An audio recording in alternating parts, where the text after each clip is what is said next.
Olá, amigos. Em nome do Cristo, nós estamos aqui mais uma vez para trazer uma mensagem, para falar um pouco sobre o Evangelho de Jesus, sobre a obra espírita e tentar divulgar essa mensagem tão consoladora para que possa chegar a todos os lares em qualquer momento e que essa mensagem, seja virtual, seja presencial, possa chegar nos corações de cada um de vocês, nos seus lares, trazendo consolo, conforto, auxílio e, acima de tudo, os esclarecimentos que a doutrina espírita também nos traz sobre as verdades dessa vida que estamos vivendo e da vida futura, para onde nós estamos caminhando. Que Jesus, então, nos auxilie e que esteja conosco neste momento, nos intuindo para que possamos falar da sua mensagem e da mensagem cristã junto com o Espiritismo. Nós vamos falar um pouco aqui hoje sobre o livro Os Mensageiros. É apenas uma breve noção do que o livro nos traz. Eu estou aqui com o meu livro, ainda a edição antiga, já está até sem capa, aqui, estou manuseando, estudando um pouco a obra. E foi importante poder falar um pouquinho sobre o livro, para a gente poder lembrar o que essa obra nos traz de importância na divulgação da doutrina espírita e das mensagens que os espíritos podem nos trazer. Esse livro é o segundo livro da série André Luiz. É uma obra psicografada por Francisco Cândido Xavier. Ela foi editada pela primeira vez em 1944. E da série André Luiz, ele é o segundo livro. Dessa série André Luiz, acho que todos vocês sabem, o primeiro livro é O Nosso Lar. É um livro que ficou mais conhecido justamente por causa do filme, que chegou até as telas, e muitas pessoas puderam ter contato com essa mensagem, com esses ensinamentos que a série André Luiz nos traz. A série André Luiz ele tem 16 livros. O Nosso Lar é o primeiro livro, é o livro que inaugura a série, trazendo importantes informações sobre a vida no plano espiritual. Surpreendentes até, pelas informações que vinham trazendo, chegaram a ser surpreendentes para muitas pessoas que não tinham essas informações de como acontecem as coisas, a vida no mundo espiritual. Esse livro, Os Mensageiros, o segundo livro da série, seria uma espécie de continuação das informações trazidas no primeiro livro, Nosso Lar, mas ele tem um objetivo muito interessante. Ele está dividido em 27 capítulos, tem aproximadamente 260 páginas, e como se fosse uma continuidade da obra, o livro ele vem falar sobre a tarefa de preparação dos médiuns, dos doutrinadores, daqueles que virão para a Terra com o propósito de ser os responsáveis pelo intercâmbio das mensagens do plano espiritual para o plano físico. É interessante que no prefácio da obra, Emmanuel fala que o livro constitui um relatório incompleto de uma semana de trabalho espiritual dos mensageiros do bem junto aos homens. Então, André Luiz, ele se incorpora a um grupo de servidores. Esses servidores estão no exercício do socorro fraterno e eles estão sob a supervisão de um benfeitor que Emmanuel chama de emissário consciente e benfeitor generoso, que é chamado Aniceto. Sobre essa supervisão de Aniceto, eles então começam um trabalho para conhecer justamente como é que funciona essa preparação para os intercâmbios, para as mensagens que vêm do além, para as mensagens que nós recebemos enquanto encarnados e esse intercâmbio que é feito entre o plano físico e o plano espiritual. O livro ele tem informações, descrições detalhadas também de um posto de socorro nas regiões umbralinas. Esse posto de socorro chama-se Campo da Paz. É uma colônia de Nosso Lar que fica nas esferas das regeneração pela dor, mais próximo das regiões umbralinas, onde os primeiros socorros são feitos, e espíritos desencarnados podem ser socorridos e levados, então, para posteriormente chegar ao Nosso Lar. O trabalho que André Luiz faz com essa equipe, supervisionada por Aniceto, é aprender como são feitos esses socorros, de que maneira que isso é feito. Ainda no prefácio, Emmanuel faz um alerta interessante, nas seguintes palavras.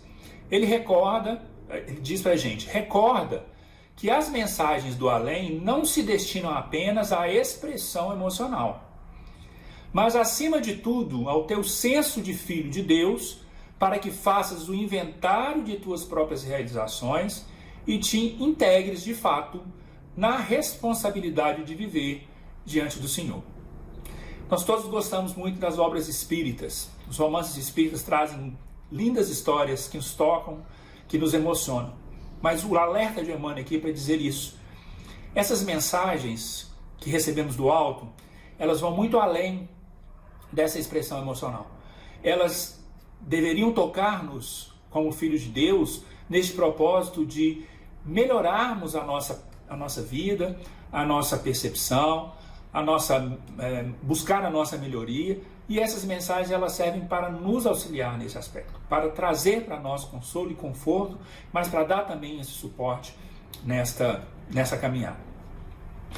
Prosseguindo no livro, então, um dos capítulos interessantes, que é para a gente poder inclusive saber qual que é o objetivo mesmo dos mensageiros, é o capítulo que fala sobre o Centro de Mensageiros. O Centro de Mensageiros é uma instituição que funciona junto do Ministério da Comunicação de Nosso Lar. O objetivo desse Centro de Mensageiros é de preparar entidades a fim de que se transformem em cartas vivas de socorro e auxílio dos que sofrem no umbral, na crosta e nas trevas. No Centro de Mensageiros são preparados os médiuns, os doutrinadores, as pessoas que serão responsáveis por fazer esse intercâmbio enquanto encarnadas, fazer esse intercâmbio entre o plano físico e o plano espiritual. Nesse centro são preparados os companheiros para a difusão das esperanças, dos consolos, das instruções, dos avisos, dos diversos setores da evolução planetária. Médiuns e doutrinadores são preparados às centenas anualmente. Então, é nesse centro que os espíritos que se inscrevem à tarefa mediúnica, à tarefa de intercâmbio, né, entre os dois planos, nesse centro eles são preparados para que essa tarefa ela obtenha sucesso. Só que ao chegarmos no plano físico nós não temos lembrança dessa preparação. Sabemos apenas, né, que somos chamados a uma tarefa, e essa tarefa pode ser bem ou mal desenvolvida de acordo com as nossas condições e as nossas possibilidades. Inclusive, há uma fala interessante de Tobias, aquele mesmo Tobias de Nosso Lar, né, que ficou amigo de André Luiz, que dizia o seguinte: lá do Centro de Mensageiros saem milhares de mensageiros aptos para o serviço, mas são muito raros os que triunfam. Isso é até de entristecer, né? Imaginar que muitos saem com essa proposta de fazer esse intercâmbio, mas os que triunfam são muito raros. Ele diz ainda que alguns conseguem uma execução parcial da tarefa, mas que muitos fracassam de tudo, né? E esse serviço é um serviço legítimo e não é uma fantasia. É uma proposta que se tem para que nós possamos facilitar o intercâmbio dessas mensagens que esses espíritos nos trazem, para que nós possamos conhecer melhor a vida no plano físico e o intercâmbio da vida do plano espiritual. Depois do livro ele vem trazendo alguns relatos interessantes de alguns espíritos que passaram pelo Centro de Mensageiros, reencarnaram na função de de fazer esse intercâmbio, e quando retornam ao plano espiritual descobrem, né, que fracassaram, alguns parcialmente, outros muito. E esses relatos são relatos que nos remetem para que nós possamos perceber de que maneira nós estamos nos comportando na tarefa mediúnica atualmente, no trabalho de intercâmbio, como nós estamos nos comportando com o material que nós recebemos da doutrina espírita para facilitar essas mensagens que vêm do além, para consolar, para ensinar e para auxiliar tantos que necessitam. Então, alguns dos fracassos são relatados em alguns capítulos, né, que eu queria rapidamente resumir para vocês alguns desses capítulos. Um dos capítulos chama-se A Queda de Otávio. Otávio ele narra a sua dificuldade, né? Ele fala que não abraçou os compromissos que ele assumiu em Nosso Lar, numa existência que lá em Nosso Lar foi toda cuidadosamente preparada para que ele pudesse, na tarefa de intercâmbio, ter sucesso. Só que ele narra que deixou para trás 6 crianças carentes de sua assistência para se consociar com uma mulher desequilibrada que se acompanhava de monstruosa entidade. E o que é pior, ele deixou-se viciar pelo sexo, pelo álcool, e desencarnou não é, pelo ruído, pela doença, pela sífilis. E ele perdeu valorosa oportunidade de intercâmbio, de trabalho de intercâmbio com os amigos espirituais.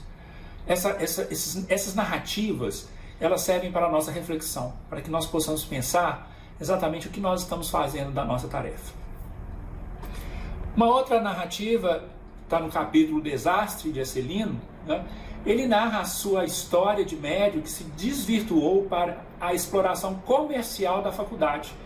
E narra também os tormentos que ele viveu após o desencarne. Né? Não é nenhuma novidade, nós sabemos que muitos médiuns se perdem nessa oportunidade, fazendo mercância com a faculdade, né? Que a gente sabe que foi dada gratuitamente, e gratuitamente ela deve ser exercida. Um outro capítulo, que é a experiência de Joel, ele fala que tinha isso é muito interessante, ele tinha uma sensibilidade muito apurada, uma aguçada percepção, e dava a ele a possibilidade de rever o passado.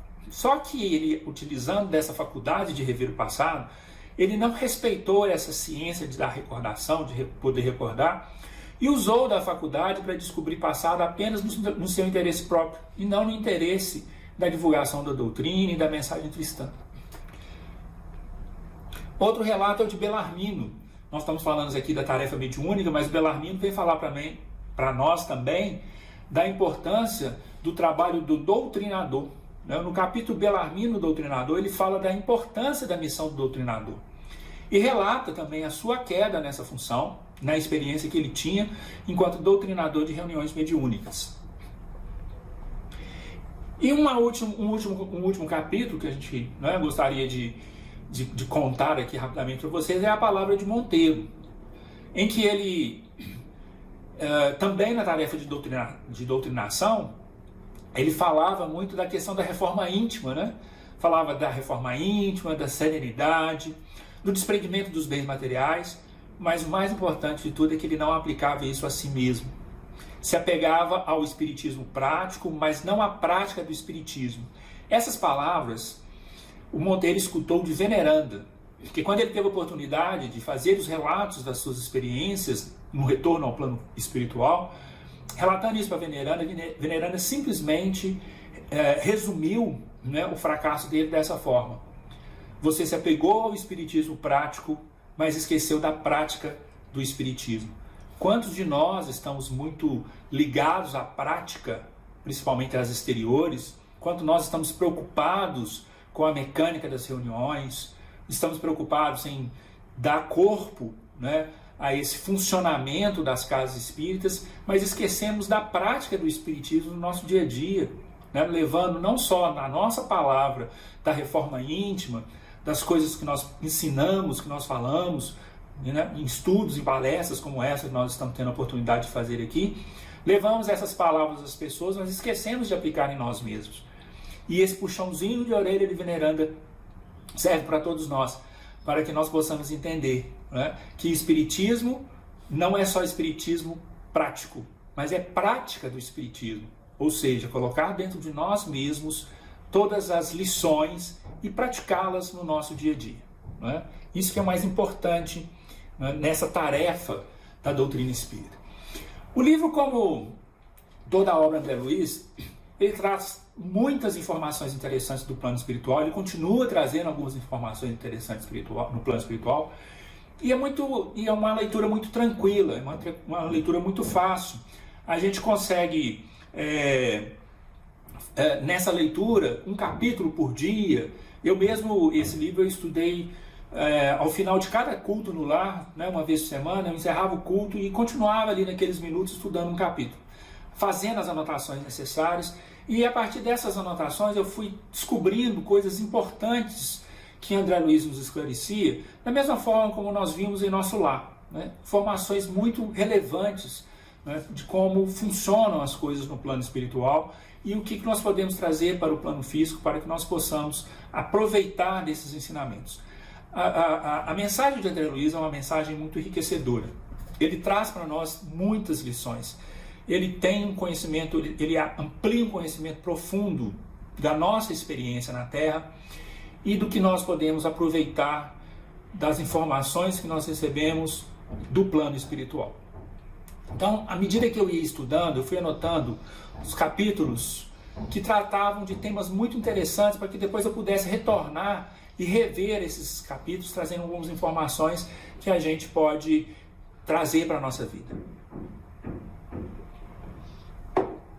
Então, por exemplo, o mais importante desse livro é o relato das falhas na tarefa da mediunidade da doutrinação. Eu acho que é a mensagem mais relevante que o livro nos traz. Quem está envolvido em tarefas mediúnicas, né, nas tarefas da reunião da mediunidade nas casas espíritas, precisa muito ler esse livro para entender e perceber as nossas possibilidades de sucesso e de fracasso. Para que, ouvindo a história, né, como essas que nós brevemente relatamos agora, ouvindo histórias desses espíritos, nós possamos refletir sobre o que nós estamos fazendo das nossas tarefas. Tá? Então, acho que a principal mensagem que o livro traz para a gente é justamente essas falhas na tarefa mediúnica e doutrinação. Mas, à medida que André Luiz, nesse trabalho que ele segue com esse grupo, na crosta terrestre, em Campo da Paz, essa colônia, esse posto de socorro, né, ele vai trazendo algumas informações muito importantes, muito interessantes para nós. Por exemplo, tem um capítulo que eu observei que tinha uma fala lá sobre confronto entre religiões. Eu achei muito interessante que a gente observe como isso hoje ainda é muito real, né? Como as religiões se confrontam, como se cada uma pudesse ter a sua parcela da verdade. A questão da exploração comercial da mediunidade, né, que foi um dos relatos que nós falamos agora há pouco, né? Essa faculdade de rever passado, esse outro capítulo que nós falamos também, a importância da tarefa do doutrinador. Tem um capítulo que eu achei interessante, que ele fala do abuso das profissões, porque todas as profissões elas têm a sua importância no desenvolvimento do trabalho que nós estamos de crescimento, de evolução espiritual aqui na Terra. E num desses capítulos o relato é justamente do que nós fazemos, o abuso que normalmente nós fazemos no exercício das nossas profissões. Tá? Tem um capítulo que fala sobre arte e sobre pintura. As descrições que André Luiz nos dá sobre transporte no plano espiritual, né? Nosso lar, nós nos surpreendemos com a existência, né, do aeróbus e as informações de como funciona esse transporte no plano espiritual são muito interessantes. A capacidade que alguns espíritos têm de apenas volitar, de outros espíritos que ainda não conseguem exercer essa faculdade, né? E várias informações desse tipo. Em um outro capítulo eu percebi uma informação muito interessante sobre o passo do sopro, né? Como é que funciona e os benefícios do sopro, né, enquanto passe. Mais de um capítulo fala sobre sono, sonho e pesadelos, né?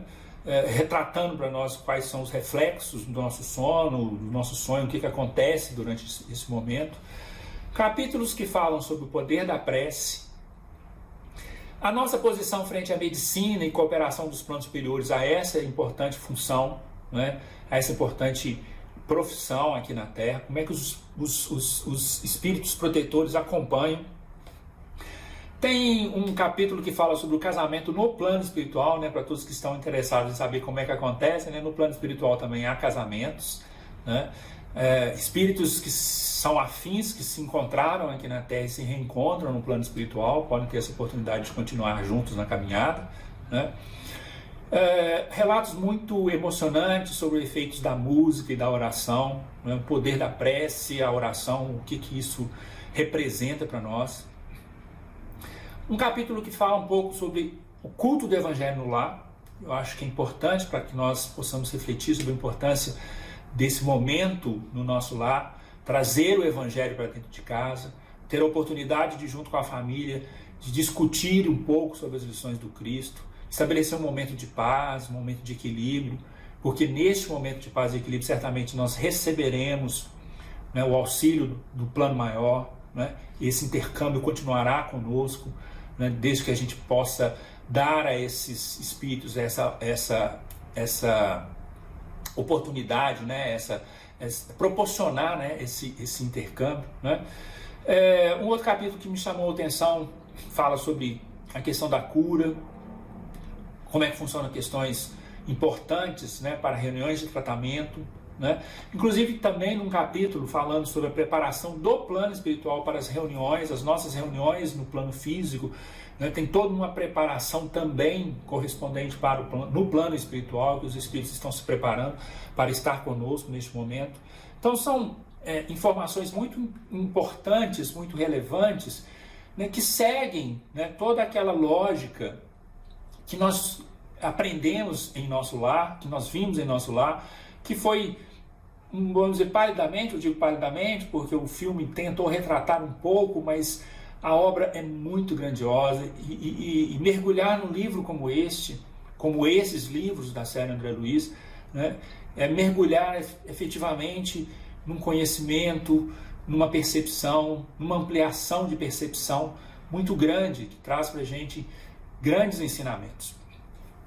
Teve um capítulo que me chamou bastante atenção nessa obra, foi justamente uma fala de Aniceto, numa dos esclarecimentos. Aniceto era um elevado benfeitor espiritual na narrativa de Emmanuel. E Aniceto tem um capítulo que ele explica, ele fala muito interessantemente sobre nossa culpa pela crucificação do Cristo. Eu fiz questão de anotar essa passagem porque isso me chamou muita atenção. Uma coisa que eu já fico observando já há algum tempo, né, de como funciona essa questão da crucificação do Cristo. E aí nas falas de Aniceto, olha só como é que ele nos diz. Sabemos que Jesus penetrou na glória sublime logo após a suprema dor do Calvário. Entretanto, estamos ainda a vê-lo frequentemente pendurado na cruz, martirizado pelos nossos erros, flagelado pelos nossos açoites, porque a visão interior a isso nos compele. A condenação do Mestre foi um crime coletivo, e esse crime estará conosco até o dia que nos vestirmos na divina luz da redenção. Essas são exatas palavras de Aniceto. Aniceto chama a atenção para a gente que nós ainda continuamos a crucificar o Cristo. Esquecemos das principais lições, que são as lições da vida, que são os exemplos, que foi a oportunidade de convivência com todos aqueles necessitados, com todas as pessoas que o procuravam porque sabia da sua grandeza espiritual. E a nossa culpa por essa crucificação nós vamos carregar durante muito tempo, até que nós tenhamos entendido o verdadeiro significado da sua passagem pela Terra. Acho que não é à toa que nós ficamos todo ano recordando essa crucificação, como se fosse algo a justificar a nossa ação. Mas segundo Aniceto, né, nós só vamos nos livrar desse crime, né, no dia que nós efetivamente nos vestirmos da divina luz da redenção. Ou seja, no dia que nós tivermos entendido a lição do Cristo efetivamente, mas nós não estamos falando de entender a lição do Cristo apenas. Nós estamos falando de vivenciar a lição do Cristo. De pegar todos esses ensinamentos que esses grandes espíritos nos dão, Emmanuel, André Luiz, nessa série, da psicografia de Chico Xavier, que nos trouxe tantas informações do plano maior, né? Que é mensageiro maior do que foi Chico Xavier, né? Nosso Francisco Cândido Xavier, que honrou tão bem a tarefa de mensageiro, essa tarefa de fazer esse intercâmbio com os amigos espirituais do plano maior, trazendo mensagens de consolo, trazendo orientações, trazendo ensinamentos, para que nós pudéssemos beber desses ensinamentos e aprendendo com eles, colocando dentro dos nossos corações e trazendo isso para a nossa prática. É uma obra imperdível, como toda a coleção André Luiz, né? Principalmente para quem está no trabalho mediúnico, principalmente para quem se propõe a trabalhar na tarefa mediúnica. Entender que nós viemos com esse propósito, com esse objetivo, que foi certamente preparado pelos amigos do plano maior, para que nós pudéssemos aqui hoje, nesse intercâmbio com o plano espiritual, aprender um pouco mais com eles e trazer essa mensagem para todos aqueles que necessitam, trazendo consolo, trazendo conforto, né? Trazendo esclarecimento, trazendo conhecimento para todos nós, né? Então, a série André Luiz nos brinda com todos esses ensinamentos, né? E é mais do que importante, a leitura é o estudo, né? Fazer o estudo detalhado, com anotações, né? Com reflexões, um estudo que não precisa de ser feito a curto prazo, é para ser feito mesmo a longo prazo, né? Enfim, essa era a mensagem que eu queria trazer para vocês sobre o livro Os Mensageiros, né? Essa obra tão importante. E logo após a saída de Nosso Lar, né, existia uma proposta de se filmar o que eles chamaram de Nosso Lar 2, mas que seria justamente as histórias trazidas por esse livro Mensageiros. Vamos torcer para que essa obra venha logo, né? Para que nós também possamos brindar, né? As telonas possam ser também brindadas com esse segundo momento, essa segunda etapa, né? E isso possa chegar a um número maior de pessoas que precisam de entender essa mensagem, né? Nós rogamos então a Jesus que estejam com vocês nos seus lares, né? Que continue auxiliando nessa caminhada, que continue fortalecendo a cada um de nós para que nós possamos, né, melhorarmos a cada dia, aproveitando essa existência, né, para dar um passinho a mais rumo à evolução. E que Jesus nos abençoe.